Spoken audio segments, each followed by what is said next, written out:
গত 18 মাসে ডক্টর মোহাম্মদ ইউনূসের কর্মকাণ্ড শুধু সংবিধান লঙ্ঘনের মধ্যে সীমাবদ্ধ নয়, বরং তা রাষ্ট্রদ্রোহের পর্যায়ে পৌঁছেছে। বাংলাদেশ মুসলিম লীগের সভাপতি এবং সুপ্রিম কোর্টের জ্যেষ্ঠ আইনজীবী মহসিন রশিদ যে ঘোষণা দিয়েছেন তা কেবল একজন আইনজীবীর ব্যক্তিগত ক্ষোভ নয়, বরং এটি রাষ্ট্রের সংবিধান সমুন্নত রাখার এক অনিবার্য আইনি লড়াইয়ের পূর্বাভাস। তিনি স্পষ্ট ভাষায় বলেছেন, ডক্টর ইউনূসের কর্মকাণ্ড কেবল সংবিধান লঙ্ঘনের মধ্যে সীমাবদ্ধ নয়, এটি সরাসরি ট্রিজন বা রাষ্ট্রদ্রোহ।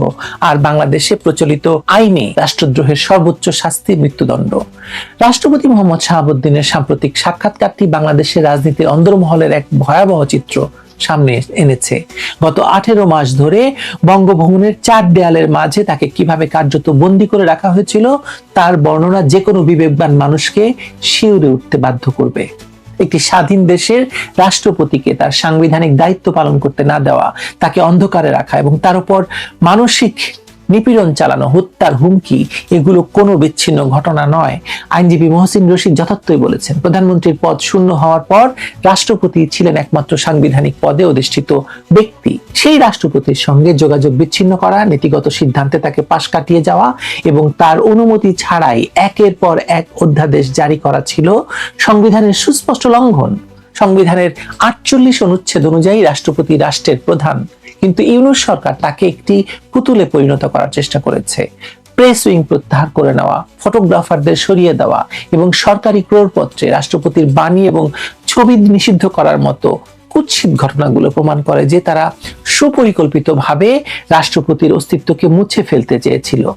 এটি কেবল একজন ব্যক্তিকে অপমান নয়, বরং রাষ্ট্রের প্রধানকে অথবা প্রতীককে ধূলিসাৎ করার নামান্তর। বঙ্গভবন ঘেরাও করে রাষ্ট্রপতিকে অপসারণ, এমনকি প্রাণনাশেরও চেষ্টা।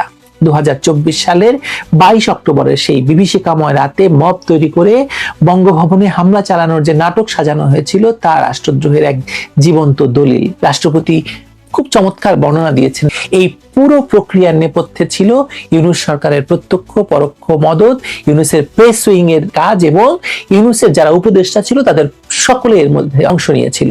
যেমন প্রথম আলো, ডেইলি স্টার আগুন লাগার সময় তারা কোনো ব্যবস্থা নেয়নি, এই সময়েও যখন বঙ্গভবন আক্রান্ত হয়েছিল তখনও তারা এই মবকে উস্কে দিয়েছিল বঙ্গভবন দখল করার জন্য, রাষ্ট্রপতিকে সরিয়ে দেওয়ার জন্য। কেউ যদি সংবিধান রহিত বা স্থগিত করার ষড়যন্ত্র করে তবে তার শাস্তি মৃত্যুদণ্ড।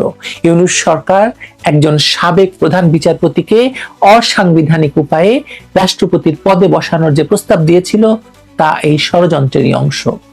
ডক্টর মোহাম্মদ ইউনূসের বিরুদ্ধে রাষ্ট্রদ্রোহের মামলা হওয়া এখন সময়ের ব্যাপার মাত্র। রাষ্ট্রপতিকে চোর আখ্যা দেওয়া, তাকে ভয়ভীতি দেখানো, জিম্মি করে নথিতে সই করানো কোনো সাধারণ অপরাধ নয়। সেই সংবিধানের দোহাই দিয়ে বা যেই রাষ্ট্রপতির কাছে শপথ নিয়ে ইউনূস সরকার ক্ষমতায় বসেছিল সেই রাষ্ট্রপতিকে অকার্যকর করে দেওয়ার মাধ্যমে তারা নিজেদের শপথ ভঙ্গ করেছে।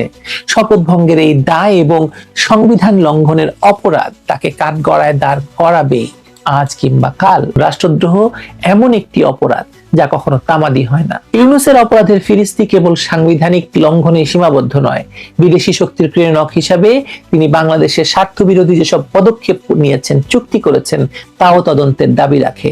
তার শাসনামলে 14-15 বার বিদেশ সফর করলেও তিনি একবারও রাষ্ট্রপতিকে অবহিত করার প্রয়োজন মনে করেননি, যা রুলস অব বিজনেস এবং সাংবিধানিক শিষ্টাচারের চরম লঙ্ঘন। তাছাড়া তার বিরুদ্ধে আগে থেকেই অর্থ পাচার, দুর্নীতির একাধিক মামলা চলমান ছিল। জাতীয় নিরাপত্তা বিঘ্নিত করা, বিদেশের সঙ্গে গোপন বা অসম চুক্তি করার অভিযোগগুলো এখন একে একে সামনে আসছে। মব লেলিয়ে দিয়ে মানুষ হত্যা এবং রাজনৈতিক প্রতিপক্ষকে দমন করার যে সংস্কৃতি তিনি চালু করলেন তার জন্য তাকে জবাবদিহি করতেই হবে। বাংলাদেশের বিচার ব্যবস্থা যদি স্বাধীনভাবে কাজ করে তবে রাষ্ট্রপতির উপর এই মানসিক নির্যাতন, হত্যা চেষ্টা এবং সংবিধানকে পদদলিত করার অপরাধে ডক্টর মোহাম্মদ ইউনূসের সর্বোচ্চ শাস্তি পেতে হবে। মহসিন রশিদের মতো জ্যেষ্ঠ আইনজীবীরা যখন সোচ্চার হয়েছেন তখন বোঝাই যাচ্ছে রাষ্ট্রের ভেতরকার একটি বড় শক্তিশালী অংশ আর চুপ থাকতে রাজি নয়। ইউনূসকে এবার যেতেই হবে। কোথায় যেতে হবে? দেখুন, ফাঁসির দড়ি আছে, তৈরি হয়তো। জাতীয় সংসদের আসন্ন অধিবেশনে বিএনপি কি আবার ডক্টর ইউনূসের করে যাওয়া অবৈধ সিদ্ধান্তকে বৈধতা দেবার মতো ট্র্যাপে পড়বে, যা সংবিধান সম্মত নয়? এমন বিষয়কে বৈধতা দিতে গিয়ে বিএনপি আবার 1979 সালের 9 এপ্রিলে যেমন একটা ভুল সিদ্ধান্ত পাশ করে, যা সর্বোচ্চ আদালত বাতিল করে দেয়, তেমন সিদ্ধান্তের দিকে যাচ্ছে। এই প্রশ্ন কিন্তু এখন অনেকের কাছেই। ডক্টর মোহাম্মদ ইউনূস অসাংবিধানিক উপায়ে ক্ষমতা দখল করার পরে ক্ষমতায় টিকে থাকার জন্য নানা অবৈধ কর্ম করেছেন, যার ভিতরের অন্যতম একটি অবৈধ কাজ সাংবিধানিকভাবে রাষ্ট্রপতি যে জাতীয় বিষয়ে আদৌ কোনো অধ্যাদেশ জারি করতে পারেন না, সে জাতীয় অধ্যাদেশ রাষ্ট্রপতিকে দিয়ে জারি করিয়েছেন। সেই অধ্যাদেশকে বৈধতা দেওয়ার জন্য ভেতরে এবং বাইরে একটা প্রচেষ্টা চালানো হচ্ছে। বিএনপির ঘাড়ে বন্দুক রেখে সেই অবৈধ সিদ্ধান্তকে সংসদে পাশ করাবার একটা চেষ্টা চলছে। যারা খুন, সন্ত্রাস, রাহাজানি, সাংবিধানিক বিধিবিধান ভঙ্গ এ জাতীয় ভয়াবহ অপরাধ করেছে, সেই অপরাধীদেরকে পরিত্রাণ দেওয়ার জন্য, বিচারের মুখোমুখি যাতে হতে না হয় সেজন্য তাদেরকে দায় মুক্তি দেবার জন্য ইউনূস সরকার কিছু কাজ করে গেছেন। সেই কাজগুলির আইনে কোনো ভিত্তি নাই। এই আইনানুগ ভিত্তি যেটাই নাই, সেই বিষয়টাকে বৈধতা দেওয়ার জন্য বর্তমান বিএনপি সরকারকে বিভিন্নভাবে প্ররোচিত করার নানা রকম খবর চাউর হচ্ছে চতুর্দিকে। বিএনপি সরকারের আইনমন্ত্রী অ্যাডভোকেট আসাদুজ্জামান, তিনি বাংলাদেশের খ্যাতিমান আইনজীবী ব্যারিস্টার সৈয়দ ইশতিয়াক আহমেদের আইন পেশার উত্তরাধিকারী। তিনি অ্যাটর্নি জেনারেল ছিলেন, আইন সম্পর্কে তিনি ওয়াকিবহল, সাংবিধানিক বিষয় সম্পর্কে তিনি ওয়াকিবহল।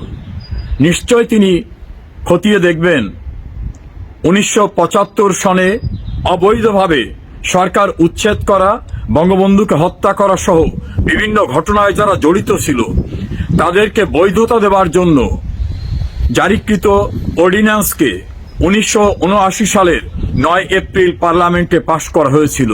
সর্বোচ্চ আদালত বলেছে এই জাতীয় ঘটনাকে পার্লামেন্টে সবাই মিলে পাশ করলেও বৈধ হবে না। সেই ঘটনার পুনরাবৃত্তি কি বিএনপি সরকার করতে যাচ্ছেন?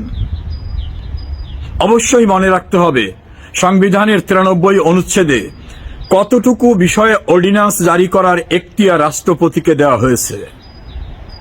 রাষ্ট্রপতি কোনোভাবেই সংবিধানে যে বিধিবিধান নেই সেটা রাষ্ট্রপতি অধ্যাদেশ আকারে জারি করতে পারেন না। যা সংসদে পাশ করা সম্ভব না সে বিষয়ে তিনি অর্ডিন্যান্স জারি করতে পারেন না। অর্থাৎ কোনো খুনিকে রক্ষা করার জন্য সংসদ আইন করতে পারে না, ফলে রাষ্ট্রপতিও খুনিকে পরিত্রাণ দেওয়ার জন্য কোনো অর্ডিন্যান্স জারি করতে পারেন না। মোদ্দা কথা, সংবিধানে যে বিধিবিধান নাই, অর্থাৎ রাষ্ট্রপতির অধ্যাদেশ জারি করার জন্য সুনির্দিষ্টভাবে যতটুকু সুযোগ আছে তার বাইরের কোনো কিছুকে যদি অর্ডিন্যান্স আকারে জারি করানো হয় সেটাকে পার্লামেন্ট বৈধতা দিতে পারে না। সংখ্যাগরিষ্ঠতার জোরে 1979 সালের 9 এপ্রিল যেমন ইনডেমনিটি অর্ডিন্যান্স পাশ করা হয়েছিল, এখনো যদি বিএনপি সেভাবে কোনো অর্ডিন্যান্স পাশ করে তা কি আদৌ বৈধ হবে? তা কি কখনো টিকবে? মনে রাখতে হবে আমাদের সংবিধান কিন্তু বলবৎ। যারা পার্লামেন্টের সংখ্যাগরিষ্ঠ দল তারাও কিন্তু শপথ নিয়েছেন সংবিধানকে প্রোটেক্ট এবং প্রিজার্ভ করবেন। যারা মন্ত্রী তারা কিন্তু আবার 2 দফা শপথ নিয়েছেন। এই সকল শপথের মূল উৎস কিন্তু সংবিধান। সংবিধানের অনুচ্ছেদ 7-2 পরিষ্কারভাবে বলা আছে, এই সংবিধানের বিধিবিধানের সঙ্গে সাংঘর্ষিক অসামঞ্জস্যপূর্ণ কোন আইন পাশ করা হলেও সেই আইন কিন্তু যতটুকু অসামঞ্জস্যপূর্ণ ততটুকু বাতিল হয়ে যাবে। কাজেই অসাংবিধানিক কোন বিধিবিধান সংসদে পাশ করার প্রচেষ্টা করা হলে আমার মনে হয় আবার নতুন করে বিএনপিকে অতীতের মতো একটা ভুল সিদ্ধান্তে ইউনূসের ট্র্যাপে পা দেওয়া হবে। আমি প্রত্যাশা করি এ জাতীয় ভুল সিদ্ধান্তে তারা যাবেন না। একইভাবে গণভোট অনুষ্ঠানের কোনো বিধিবিধান সংবিধানে নাই। তো যে বিধিবিধান সংবিধানে নাই সেটা রাষ্ট্রপতি জারি করতে পারেন না, তাহলে রাষ্ট্রপতিকে দিয়ে জোর করে যে গণভোটের অধ্যাদেশ জারি করা হলো তার ভিত্তিটা কি? বাংলাদেশে যা কিছু করতে হবে সংবিধান বলবৎ আছে, তার ভিত্তি হতে হবে সংবিধানের বিধিবিধান।